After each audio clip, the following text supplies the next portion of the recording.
ইনশাল্লাহ আমি একদিন বিসিএস ক্যাডার হব।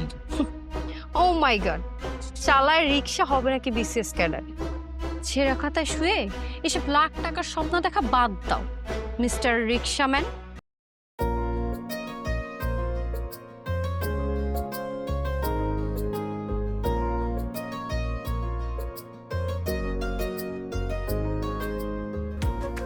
এই খালি যাবা? এই মামা, তুমি কি বয়রা নাকি? কানে শোনো না?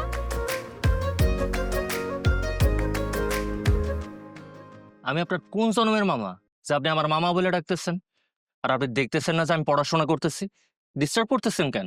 ওরে বাবা, বানরের গলায় মুক্তার মালা, চালায় রিক্সা ভাব ধরছে জমিদারের। আপনি কারে কি বলতেছেন? আপনি আমার সম্পর্কে কিছু জানেন?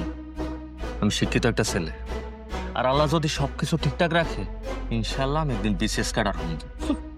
ও মাই গড, চালায় রিক্সা হবে নাকি বিসিএস ক্যাডার?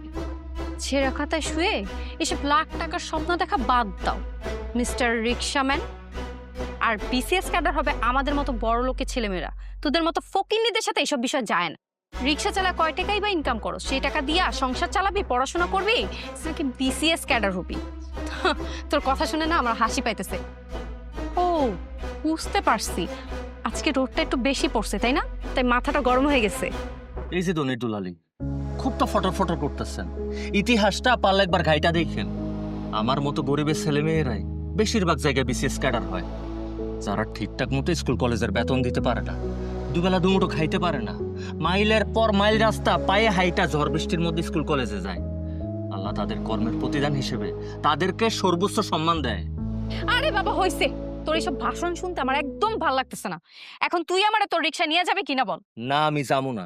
আমি আর আধা ঘন্টা পড়াশোনা করুম, তারপর রিক্সা চালামু। ও আচ্ছা ঠিক আছে, ভাড়া বাড়ায় দিমুনি, তাও আমারে তোর রিক্সা নিয়ে আয়, চল। আপনি কি বাংলা কথা বুঝেন না? আমি তো আপনারা কইলামই যে আমি যাবো না। আর সামনে যায় দেখেন না অনেকগুলো রিক্সাই তো আছে, ওইখান থেকে একটা রিক্সা নিয়ে যান। রিক্সা না চালাইলে পেটে ভাত জুটবো কেমনে? ছাল নাই কুত্তার বাগাতার নাম। আর রিক্সা যখন চালাবি না, তাহলে রিক্সা নিয়ে বেরোছিস কেন? আর আমাদের মতো মানুষরা যদি তোদের রিক্সা না চড়ে, তাহলে তো তোরা না খায় মরবি, ছোট লোক। এখন কিন্তু আপনি বাড়াবাড়ি করতেছে, আর কথাবার্তা একটু মুখ সামলাইয়া কন। আমি কিন্তু অনেক জেদি মাইয়া।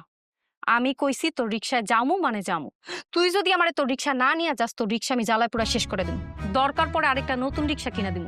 আপনারা বড় লোক, আপনারা তো পারেন খালি এইটাই, আমাদের মতো গরিব অসহায়দের সাথে অহংকার দেখাইতে, জেদ দেখাইতে। আপনারা না নিয়ে গিয়া তো এখন আমার কোনো উপায় নেই। ঠিক আছে, ওঠেন।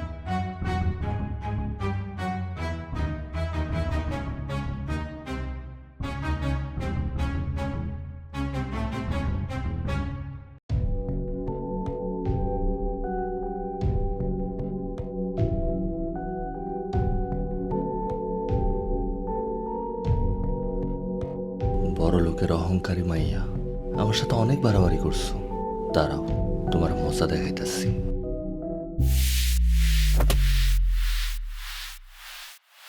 ও মা, ও আল্লাহ, আমার কোমরটা শেষ। ও মা গো, আমার কোমরটা শেষ। এই ফকিনের বাচ্চা, তুই আমার ফালাই দিলি কেন? ম্যাডাম, আমি আপনারা ফেলতে যাবো কেন? আপনি নিজেই তো পড়ে গেলেন। তুই আমার ইচ্ছা করে ফালাইছস না? আমি বুঝতে পারছি তো, তুই আমার উপরে প্রতিশোধ নিছস তাই না? এসব আপনি কি উল্টাপাল্টা বলতেছেন? রাস্তা উসানি ছিল, আপনি পড়ে গেলেন আর দোষটা আমার ঘাড় দিয়ে দিতেছেন। মনটা চাইতাছে খুশি দিয়া তোর নাকটা ফাটায় ফেলি।